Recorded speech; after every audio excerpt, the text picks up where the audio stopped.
Denver 7 On Demand is brought to you by Ferguson and BAC Appliance Center, the best in bath, kitchen, and lighting for your home. I'm Ann Trujillo with the latest from Denver 7. A massive manhunt is over, but there are still so many questions that need answering. Investigators say Sol Pais traveled from Florida to Colorado, bought a shotgun and ammo, and made enough troubling comments to convince the FBI she was a serious threat. She was found dead this morning near Mount Evans. Police tell us she had taken her own life. Contact 7 Chief Investigator Tony Kovaleski picks up the story from here.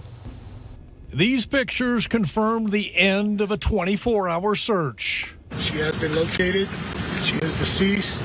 Crews from Clear Creek County found the body before 11 a.m., a half mile from the Echo Lake campground, 14 miles from the summit of Mount Evans. The self-inflicted gunshot wound. Within an hour, confirmation that 24 hours of fear had ended. Dead was an 18-year-old from a Miami suburb, the person law enforcement called the most significant threat to metro schools in more than a decade. At this point, it looks as if she was alone, that she took her own life with the weapon that she procured. A few hours after the teen's body was located, the head of Denver's FBI provided greater details. Things like buying 3 one-way tickets in consecutive days. Very unusual activity. Law enforcement confirming the 18-year-old responsible for the threat flew to Denver on Monday. Tips from the FBI in Miami started the investigation, and concerns mounted when she purchased a shotgun at this store in Littleton just a few hours after landing.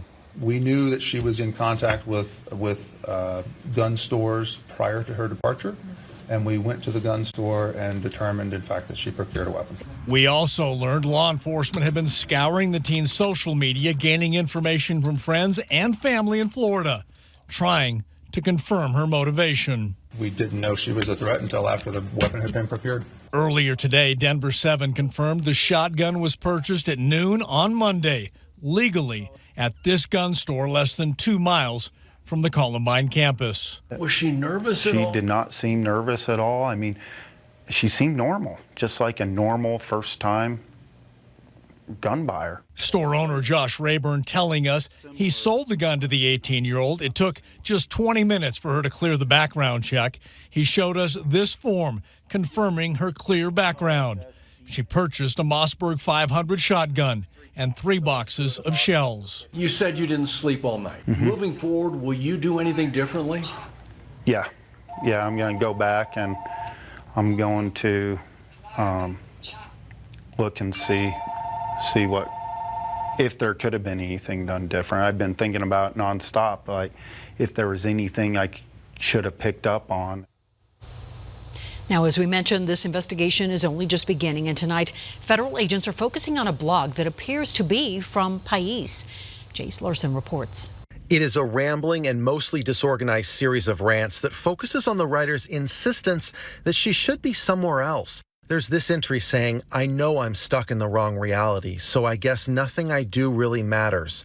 And then there's this entry dated March 30th. It's signed by Sol Pais and consists of a poem lamenting about her hopelessness and loneliness. When describing herself to the reader, she posts what appears to be a photograph of Pais as a young girl. And there's the caption, "I am the face of loneliness and misery, of isolation and anger." In another entry, the writer draws what looks like a double-barrel shotgun and a shotgun shell. She talks about a dream the night before. "I had my shotgun all ready," it says, "and I just remember the constant lies to my family, friends, police, teachers." Finally, she tells the viewer in one entry that if you're reading this, then the story has likely been finished.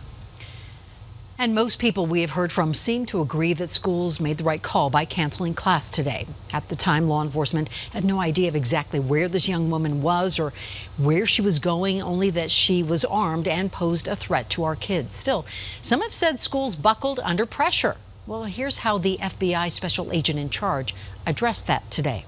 I've heard from parents that say, and I quote, "My God, this is what one 18-year-old girl can do to an entire Front Range and 500,000 students or more."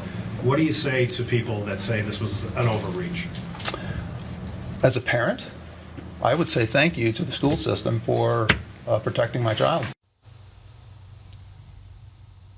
Well, we know where the FBI stands, so what do you think? Do you think schools handled the situation well? Email us your thoughts at 360 at thedenverchannel.com. And now from the First Alert Weather Center, here is a look at your forecast. Friday and Saturday seem to be the pick days of the weekend.